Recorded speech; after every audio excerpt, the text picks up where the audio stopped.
What's up everyone, I hope you've had a fantastic week, and if you're new to the channel, welcome to RnG Reptiles. If you're not, then welcome back. Today I'm going to continue our little mini-series and introduce you to our next female as part of our introduction to the collection.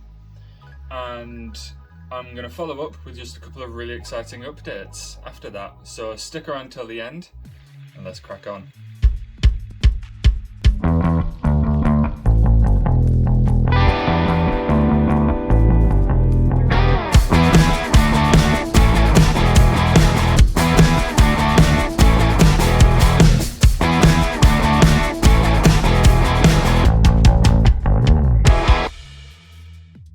So the snake that I'm going to introduce you all to today is my girl Senna. And Senna is a Pastel, Mojave, Axanthic female royal python. Now of course, if you've watched all of our previous videos, or any of our previous videos, you will have heard Pastel and Axanthic quite a bit. So Axanthic is what gives the snake this kind of black and grey appearance. And Pastel is a brightening gene, so particularly around the head you can see some of those whites really popping. Now, the gene which hasn't been covered on this channel much before is Mojave. So if I just briefly try and show you the pattern along Senna's sides, you can see that instead of having alien heads with two eyes, what the Mojave gene does, rather than being a colour distortion gene, it's a pattern modification gene. So those alien heads all become these little circles or keyholes, and that happens all the way down the length of the body. And what I'm going to do is I'm just going to really quickly pop out Silco, our wild type royal python, and just give you a little frame of comparison. So here I have both Silco and Senna, and you can see, particularly around here, like super alien heads, Area 51, I mean look at that, perfect example of an alien head. Whereas Senna, you'll see not a single alien head, so to speak, which actually has a pair of eyes. They're all much more rounded, circular, keyhole almost shaped pattern. So that's a little demonstration of the Mojave gene as a pattern distorting gene. So I've just put Silco back now, just so we can really focus on Senna herself. So Senna was born in September 21, so she is a little over 1 year old, but she has been one of the most picky royal pythons that we actually have in our collection. So on more than one occasion, Senna has gone 2, 3, 4 weeks without a single meal. And there was even a point where I was starting to get really worried about her, because obviously she is over a year old, but she's still quite young. She's not a full adult yet, so her going extended periods without time without feeding, it can just be a little bit concerning.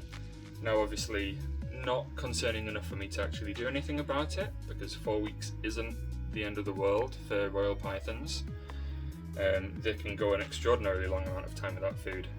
But I was a little bit worried about her, and to be frank, she's possibly one of my favourite snakes, pattern and colour wise, in our collection.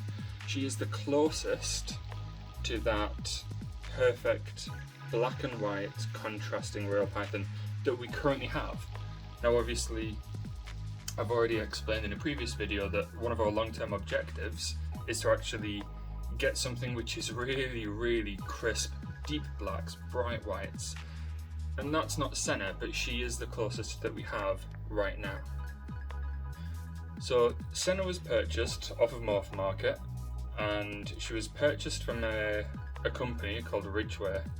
Now again, if you live in the UK or if you've dealt with the reptile industry in the UK, you will know the name Ridgeway. Ridgeway is a massive player in the reptile game here in the UK, and I actually personally continue to use Ridgeway to buy all of my frozen rodents that I feed to our collection every single week. Now, as far as the quality of the buying experience goes from Ridgeway, they were really good in some aspects and really bad in others. So they were really, really good in the sense that they delivered when they said they were going to deliver. Senna is what they said she was going to be. Perfect specimen of a snake, so to speak, and she arrived really healthy, and that was fantastic. But when I was inquiring on Senna in terms of the parentage, how is she as a feeder, do you have any extra pictures, things like that, just to try and get some kind of security as a new person in the reptile hobby, I'm not going to lie, as most people are, I was hesitant around making those first purchases. And they were not very sympathetic at all. So I asked things like, is there any possible hets in there and things like that. And to be frank, the response I got was blunt, to put it nicely. But she got here, she's healthy, and I really can't complain. It's such a gorgeous snake. So temperament-wise, I've already alluded to the fact that Senna is a really picky eater, and that continues to this day. So I actually cannot feed her regular rats. She will only eat multi-mammates or African soft fur rats. And that's not the end of the world, but they're just a little bit more expensive to purchase here in the UK. As for other elements of her personality, she's never hissed at me, never struck at me, so she's really super friendly and super chill. Really, really chill. So I'm just going to show you her enclosure now, and let's see where she lives. So I must ask you to forgive the lighting on this little clip, but it's getting really dark really early here in the UK. So we'll work with what I've got. So this is the right hand side of her tank. As with the rest, she's in a 4 foot long enclosure.